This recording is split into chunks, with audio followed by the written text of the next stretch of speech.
My first guest tonight is the 2006 winner of the World's Strongest Man competition. Do not make him mad. Don't make him mad. He's from Charleston, West Virginia. Please welcome Phil Pfister. There he is. Hey, Jamie, what's happening? Not much. Zippy! Wow, my God. Don't crush me, please. Thanks, Zippy. Phil, thank you for coming on the show. We really appreciate it. I love TV. I'm happy to be here. You're just going to live here, aren't you? TV rocks. TV rocks. We need a shirt that says, "Up late, Phil Pfister says TV rocks." Indeed, sir. What's happening, Jamie? Not much. What's happened with you? 2006 World's Strongest Man? Normally I'm sleeping, but I was in the neighborhood. This is TV, so I'm here. You love it, don't you? Awesome. Hey, explain to everybody that might not know what the World's Strongest Man competition is. I mean, it's kind of speaks for itself. We're actually bringing World's Strongest Man to West Virginia in 2009. That's kind of on the down low, but it's already been out there. Don't worry, no one watches the show anyway. Okay. So, but basically it's all about flipping over cars, pulling tractor trailers, lifting cars, walking with them, giant boulders, all those, almost everything except a barbell, because barbells are kind of boring. How do you train for something like that? Do you just hit the weight room a lot, or do you have cars in your front yard you can push back and forth? I don't even like to think about it. I don't like to talk about it, but since I'm here, your viewers, all three of them? All three of them. Most of them are in the audience now. I actually go out and I hook up to 18-wheelers and try to pull them, and I have a car that I can flip over, or a pickup truck that I can use as a wheelbarrow, and I have kegs that I throw and giant tires that I flip, and anything you see on television, I've pretty much got stuff to duplicate that kind of It's unbelievable. Now, when are you going to call it quits? I mean, you're a young guy still. You're still doing this. When do you think? I've been doing this 9 years, and I would have loved to have called it quits after about 2 years. So for the last 7 years, I've actually been kind of burnt out on my sport. But it's a sport that's been really good to me, and I still have a lot of fun doing it. But it's very, very bittersweet. You might be interviewing me 70 years from now, and we might still be having the same conversation. When am I going to quit? I really don't know. It really is tough. What would you tell people? Because you have your own website, and there's people on there asking advice and things like that. Yeah, I update my site once about every 5 years. Well, that's kind of how we do our show. We think about it, and 5 years later, we actually go through with it. What would you give a young person?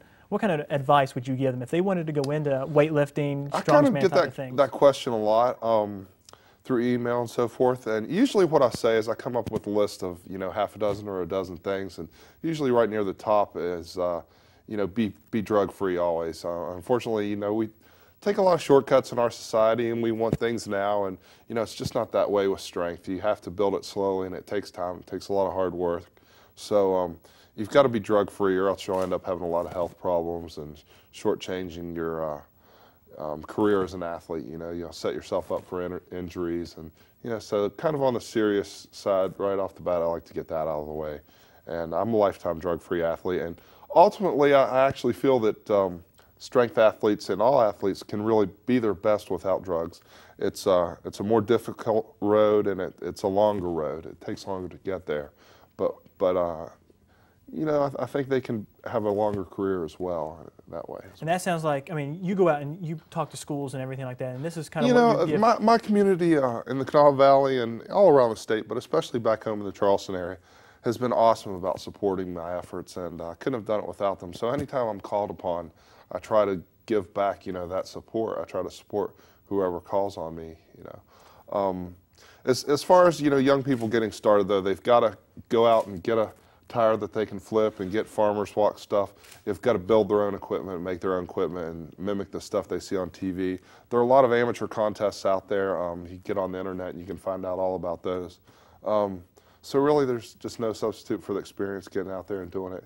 And you don't have to be a big 300-pound guy to do this stuff. Teenage kids do it, grandmothers do it, anyone and everyone. My son, before he was when he was about 13 months old, he walked up to a little tire and flipped it over 25 times the first time he saw it. Yeah, that's my boy. Fortunately, he's gotten all that out of his system, Now, you said a minute ago when people come calling, this isn't the first late-night talk show that you've appeared on. You want to talk about your appearance on The Late Show with David Letterman? It doesn't compare to this. No, I don't believe that at all. Well, that's so much better, right? Well, this is a lot closer to home, and it's a lot more fun. But no, they were awesome up there at Letterman. Although I didn't get to sit down and talk with Dave. Dave didn't come out and say hi. I'm a little angry at Dave, actually. But that's okay, we had a lot of fun. The Late Show staff was awesome. They were very, very cool and accommodating. And you know, how often do you get a chance to flip over a car on the Late Show with David Letterman? So, you know, I had to go and do it. My wife had a blast, and my son had a good time, and we saw some friends while we were up there. So it was a good trip, but you know, I'm kind of a homebody. I don't like to leave home if I don't have to. I like how you said that. Yeah, we went to New York, we saw Letterman, we saw some friends, I flipped a car, we ate dinner, blah, blah, blah. Explain that real quick, because you kind of just let that slide by. He flipped a car on the Late Show with David Letterman. You went about 20 yards behind it and ran up to it and picked it up and flipped it. You know, everybody wants you to do stuff when you come on their show. I'm the same way. I got this, I got this, I got this. But it's really tough to outdo what you see on television, you know. So I try to shy away from stuff like that because they do such an awesome job of making it entertaining on World's Strongest Man. So when I go and speak to kids in schools, I usually just do a little slideshow to kind of introduce who I am with some images rather than bring in a 1,000-pound tire and flip it in their gymnasium or pull a school bus in their parking lot, because that takes a lot of effort to bring those kind of props. And to really do that kind of stuff justice like you see it on television, it's really tough. Well, we're going to try it in only the up late fashion. We got a few experiments for you to try to do. Are you up for the challenge? You know, just because it's you, Jamie. You know, this is for you and your viewers and Zippy, you know, who gave up his seat this evening. So, yeah, I could do one or two things. All right, let's try it. All right. All right, we got a little set up over here. If you want to come on over, first thing we want you to do is just warm up with the pencils. Let's break a few pencils here. Let's see if you can do that. Oh man, I haven't done this in like decades. I used to do this when I was a little kid. Yeah. Hold on, I'll give you a spot. I'll give you a spot. What in the hell? Let me see one of these. I'm a little out of practice. Yeah, let's see if Zip can you handle it? I'll give you a spot. Dude, try this one. I'm sorry, I didn't know. Try that one. All right, let's see if that one works. No way. Okay, all right, let's do one more. I don't want anybody to get upset with each other. It's okay, Zip. Just... Oh! There we go. I like it. All right, let's get rid of these. Now we have the table set up, and we have our challenger, Adam, the challenger Eid. Adam, if you want to come on into the shot here. We're going to do an arm wrestling competition here now. We want to use the left hand. Did you see what happened to Nathan Mega Man Jones when he arm wrestled Magnus Samuelson? No, I did not. Well, his forearm got broken in a spiral fracture. So you have insurance, right? I'm not real excited about this. Oh, man. Are you sure you want to do this, Adam? I'm doing this. And who's this guy? This is our challenger, Adam, the challenger Eid. He's ready to roll. He ate a foot-long hot dog in almost 12 minutes. It was 3 pounds of hot dog. Are we going righties or lefties? Lefties. I'm not using my strong arm on you. All right. All right, here we go. Let's see what we got. What? Let me get away from All right. Come on in. You judge this one? Okay, well, I'll All right, here we go. Whenever you're ready, I'll get you started.